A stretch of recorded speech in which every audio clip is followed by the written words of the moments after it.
नमस्कार साथियों, मैं मनीष भारती संस्कृति आईएएस प्लेटफॉर्म पर आप सभी का स्वागत करता हूं। साथियों, जैसा कि आप जानते हैं, अमेरिका न्यूयॉर्क में यूनाइटेड नेशन जनरल असेंबली का 79वां सेशन चल रहा है। उसी दौरान पाकिस्तान के प्रधानमंत्री शहबाज शरीफ भी अपने देश का प्रतिनिधित्व करने के लिए गए और फिर इन्होंने वही काम किया जो पाकिस्तान लंबे समय से करता आ रहा है। पाकिस्तान क्या करता है? हर वक्त वैश्विक मंचों का उपयोग वह भारत के खिलाफ करने की कोशिश करते रहता है और उसमें खास करके कश्मीर का इशू जरूर लाता है। हालांकि देखेंगे इस बार बहुत सारे कंट्री ने कश्मीर पर बात नहीं किया। जैसे कि आप एक तुर्की का देखेंगे, एक लंबे समय बाद देखने को मिला है कि तुर्की के राष्ट्रपति ने कश्मीर राग नहीं अलापा है, लेकिन पाकिस्तान अपने पुराने धर्रे पर ही नजर आ रहा है। और इसमें भी बड़ी बात यह है कि पाकिस्तान के प्रधानमंत्री शहबाज शरीफ ने जो भारत में कश्मीर है उसकी तुलना फलस्तीन से कर दिया है। इसको लेकर के विवाद अब ज्यादा गहराता हुआ नजर आ रहा है। भारत के तरफ से भी जवाब ये दिया गया है, उसको लेकर के भी हम बात करेंगे। इन्होंने ये कहा कि भारत सरकार जम्मू कश्मीर के लोगों की स्वतंत्रता का हनन कर रहा है और आत्मनिर्णय लेने का जो उनका अधिकार है उसका भी हनन किया जा रहा है।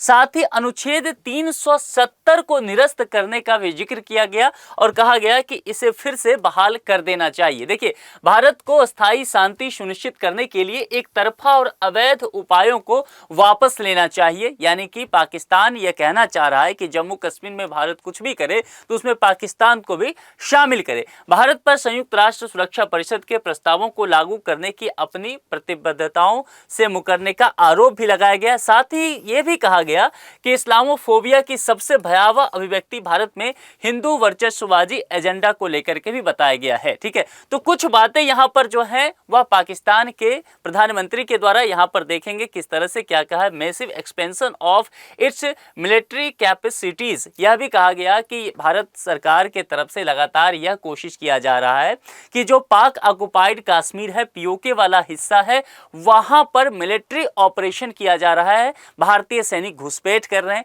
और आर्टिकल 370 जम्मू कश्मीर इश्यूज को लेकर के बातें किया गया। ये सारी बातें यहां पर किया गया है। अब भारत का पक्ष, एक मुद्दा आपको नहीं भूलना है कि फलस्तीन से तुलना कश्मीर का किया गया। फलस्तीन क्यों? क्योंकि फलस्तीन के लोगों को ऐसा माना जाता है कि वहां पर जो है लोग हैं काफी उत्पीड़ित हैं। वही कहा जा रहा है कि यहां पर कश्मीर में भी वही हो रहा है कश्मीर के लोगों के साथ। अब भारत का जवाब, भारत ने अपने तरफ से इस बात को यूएनजीए में जवाब दिया, रिप्लाई दिया और पाकिस्तान की कड़ी निंदा भी की है। पाकिस्तान को आईना दिखाने का काम किया गया है और भारत के संयुक्त राष्ट्र में स्थायी मिशन के जो सचिव हैं भाविका मंगल नंदन, उन्होंने कहा कि पाकिस्तान एक ऐसा देश है जो दुनिया भर में आतंकी घटनाओं को अंजाम देता रहा है।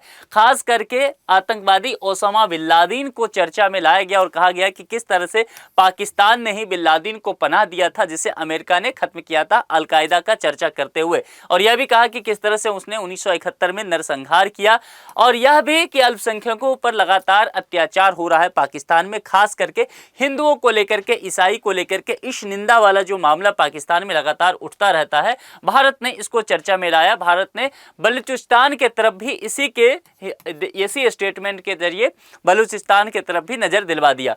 पाकिस्तान को लेकर के कहा गया कि पाकिस्तान सरकार दरअसल, या पाकिस्तान ही पूरा कह सकते हैं, वह सेना द्वारा संचालित एक देश है। लोकतंत्र का बस मुखौटा ओढ़ रखा है। ऊपर से यह भी भारत ने कहा कि पाकिस्तानी सेना जो है विभिन्न तरह के अवैध गतिविधियों में शामिल रहती है, जिसमें आतंकवाद की चर्चा किया गया, मादक पदार्थों के व्यापार को चर्चा किया गया और अंतर्राष्ट्रीय अपराध को लेकर के भी बताया गया। पाकिस्तान दुनिया के सबसे बड़े लोकतंत्र पर हमला करने की दुस्साहस कर रहा है।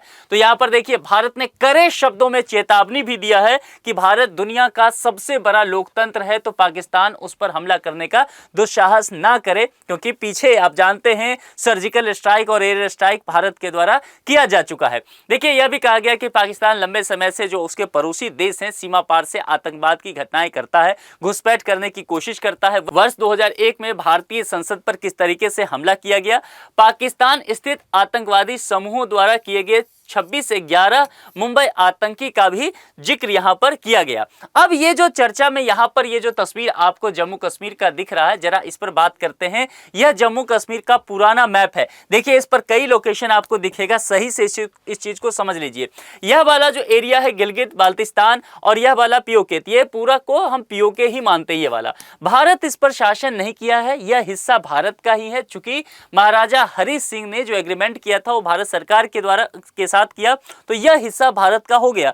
लेकिन यहां पर पाकिस्तान ने अवैध नियंत्रण अभी कब्जा कर रखा है। ठीक है, तो यह पूरा जो देखेंगे यह वाला हिस्सा यह एलओसी वाला हिस्सा है। ठीक है, ये पूरा एलओसी और कारगिल यहां पर पड़ जाता है।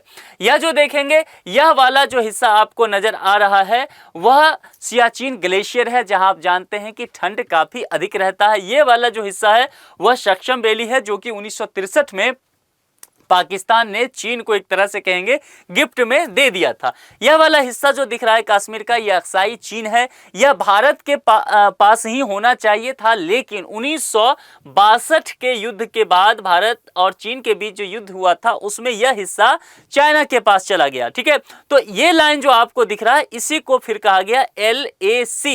ठीक है, और यहां से मैकमोहन लाइन होना चाहिए था। ये वाला लाइन जो है वह भारत और चीन के बीच जो है वह बाउंड्री तय करता है मैकमोहन लाइन का, लेकिन चीन इसे नहीं मानता है। यहां LAC तत्काल यह किया गया जिसे चीन ने 1993 में मान लिया है। ठीक है, तो यहां पर यह चीजें देखने को मिलेगा। अब पर जाता है कि कौन सा एरिया भारत जिस पर शासन करता है, तो यह पूरा एरिया जो आपको दिख रहा है येलो वाला जम्मू कश्मीर और लद्दाख वाला हिस्सा, भारत इसी पर सिर्फ शासन करता रहा है। लेकिन भारत इसकी भी मांग करता है कि ये जगह हमारा है, हमें चाहिए, और ये जो पीओके वाला हिस्सा है इसकी भी मांग करता हुआ नजर आता है। ठीक है, तो यही बातें यहां पर की जाती है।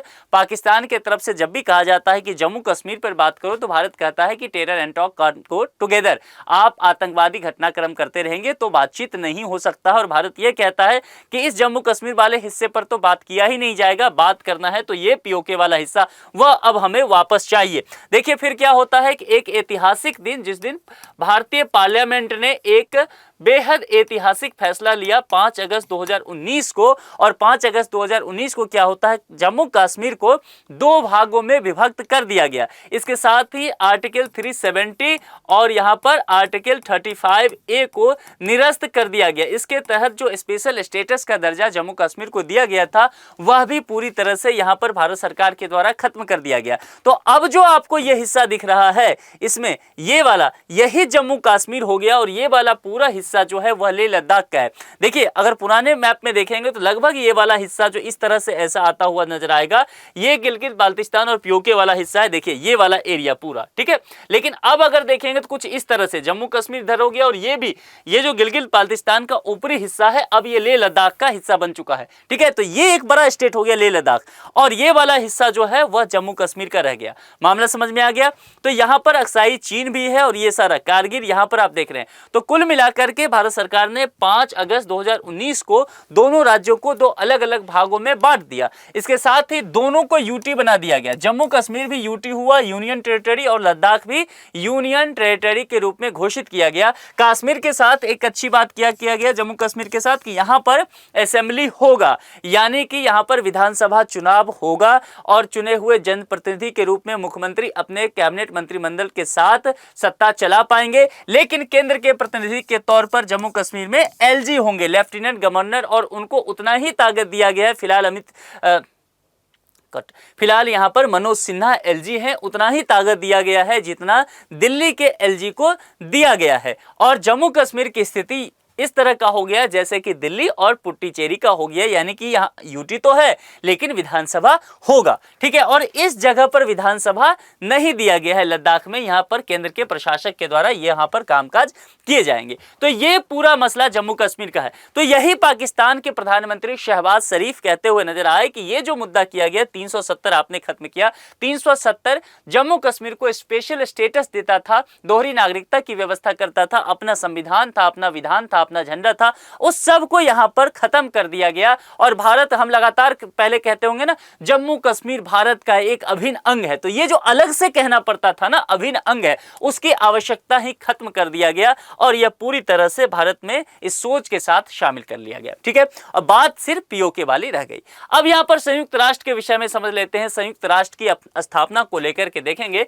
तो 25 अक्टूबर 1945 को हुआ था, यानी कि द्वितीय विश्व युद्ध के बाद यह किया गया एक अंतर्राष्ट्रीय संगठन। और इसमें यह बात की गई थी कि कैसे दुनिया जो है वह 2 विश्व युद्ध देख चुकी है, तो इस तरह के एक वैश्विक मंच हो जहां पर आपसी मुद्दों को सुलझाया जा सके और इस तरह के भीषण युद्ध देखने को ना मिले। इसके कुछ उद्देश्य रखे गए, जिसमें अंतर्राष्ट्रीय सुरक्षा को लेकर के बातें किया गया, आर्थिक मंच बनाए गए, सामाजिक प्रगति कैसे हो इसको लेकर के मानदंड तय किए गए, मानवाधिकार को लेकर के चर्चा करने को लेकर के एक वैश्विक मंच बना, विश्व शांति के लिए किस तरह से काम करना है संयुक्त राष्ट्र को, ये सारी जिम्मेदारी दी गई। ठीक है, और इस पर एक अब संभावित प्रश्न देखिए, प्रश्न क्या है, जम्मू कश्मीर के भारत विलय के समय जम्मू कश्मीर के राजा कौन थे? जम्मू कश्मीर के राजा कौन थे उस समय जब विलय हुआ था? महाराजा रणवीर सिंह डोगरा, महाराजा हरि सिंह डोगरा, महाराज प्रताप सिंह, महाराज राम सिंह। 4 विकल्प में से कोई एक ही सही होगा। जो भी विकल्प आपको सही लगता हो उसका चयन करके कमेंट बॉक्स में जरूर लिख दीजिए। आप में से अगर किन्होंने अभी तक संस्कृति IAS चैनल को सब्सक्राइब नहीं किया है तो सब्सक्राइब जरूर कर ले। जुड़ने के लिए बहुत बहुत शुक्रिया। Thank you so much.